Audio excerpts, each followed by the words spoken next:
My number one responsibility is to defend this country, to maintain its security. And I put a strong defense at the top of my priority list, and it's going to be maintained that way. The President. He is the Chief of State, an educator, the planner of the nation's future, and the Commander-in-Chief of the American Armed Forces.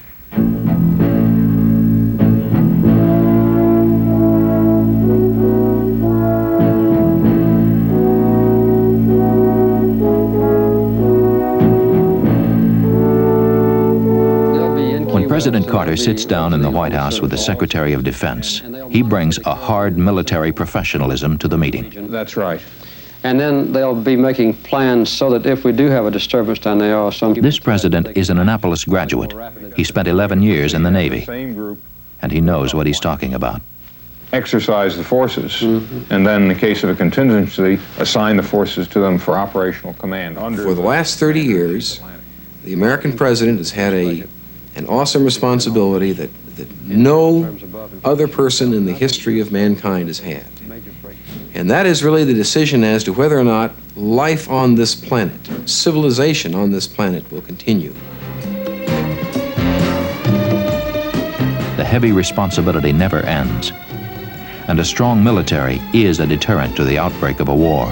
But your presence in the Indian Ocean and in the Arabian Sea served to project the presence of the United States government and its military forces in a time when your presence was crucial to the maintenance of peace and to the provision of a stability in that troubled region of the world, vital to all nations on earth. He is one of the smartest people I ever met.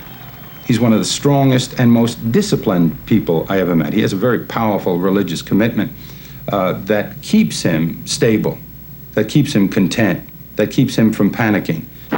He is a very precise person. I'm faced every day with the requirement to either approve or disapprove these kinds of weapons or others that might replace them. I need to know the level of operational capability of them.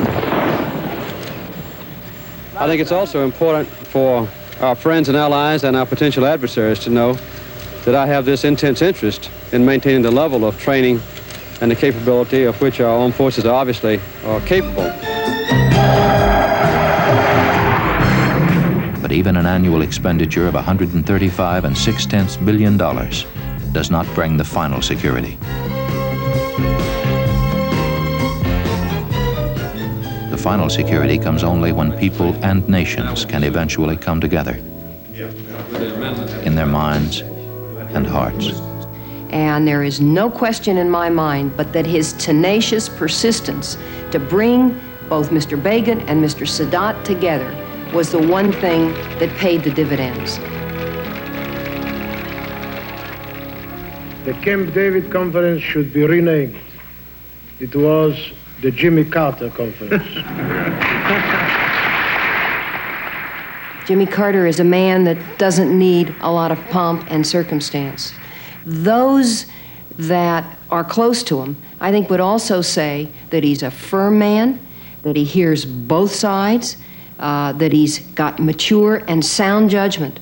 And that's the kind of president whose hand I want on that red telephone. Free, left, free, left, hold.